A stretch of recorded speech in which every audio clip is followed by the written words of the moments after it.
Hi, Shane Harrison. I'm going to talk about a couple of things here really quick. I get a lot of questions about what kind of music do I like. I like everything. I mean, obviously, there's some things I don't care for. I don't hate it. When I was young, used to say, "Oh, I hate that kind of music." I don't hate any kind of music. Some of it's just not something that I care for, but I don't hate anything.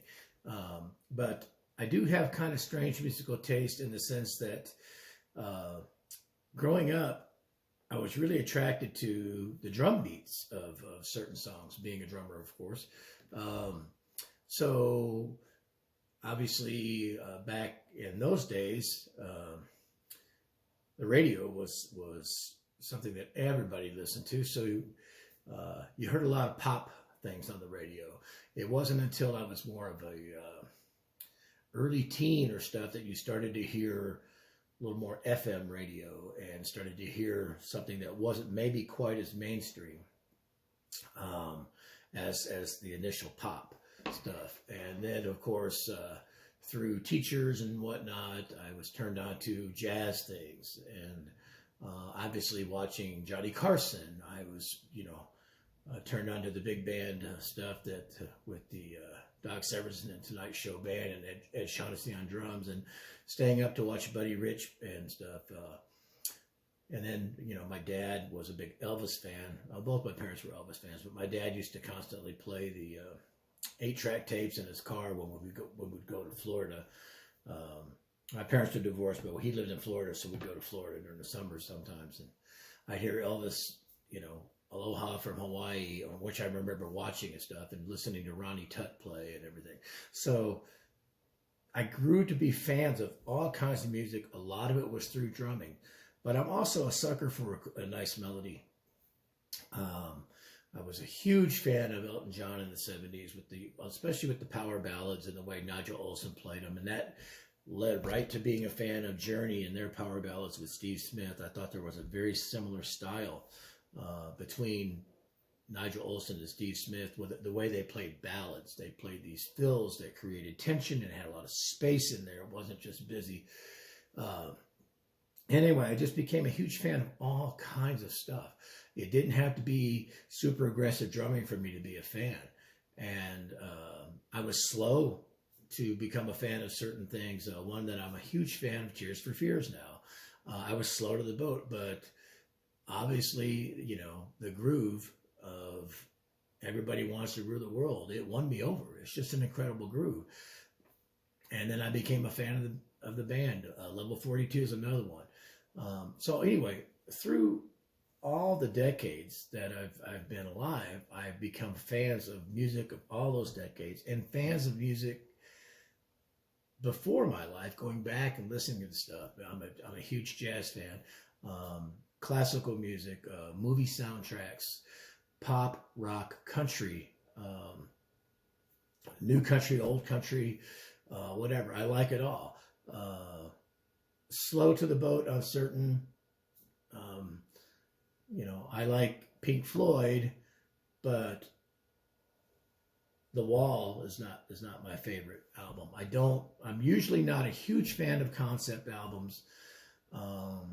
And I guess maybe you could call it laziness. I don't want to have to listen to the words. If the words catch my attention, great, but I don't want to have to pay attention to enjoy the song. It doesn't have to have a meaning. If it has a meaning, that's great. Some things that are amazing and have caught my attention. And there's songs that are pointless that have caught, word-wise, that have caught my attention. So I like all kinds of music, all kinds of styles, all kinds of drumming. I like music without drums. I think that Miranda Lambert's performance of Tin Man on the award show several years ago is one of the best performances I've ever seen. And it was just her and an acoustic guitar. Fantastic song.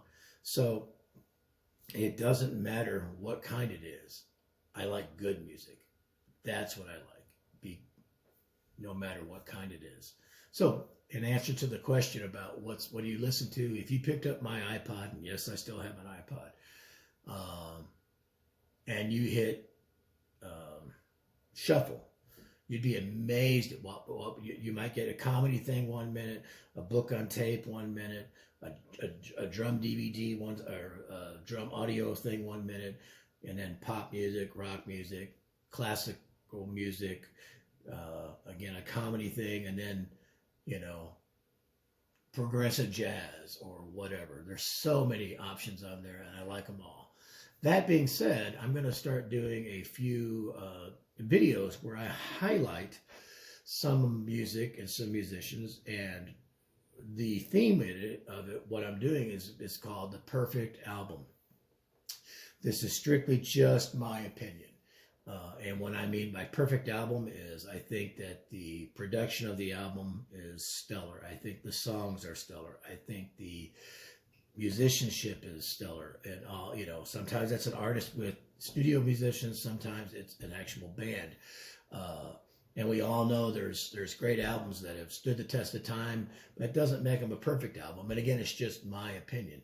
But there are several out there in all kinds of genres. And what I'm going to do is do a little series where I talk about each of these and why I like them. And in turn, I hope it might inspire you to listen to it. But also, I might get comments from people to check out something that I haven't checked out before. And it give me a chance to explore some new music. So look for that. That'll be coming up soon. And I'll try to like do it like one a week or something like that. And you can watch them on social media or YouTube or something like that. So anyway, that'll be coming up. And again, I like all kinds of music.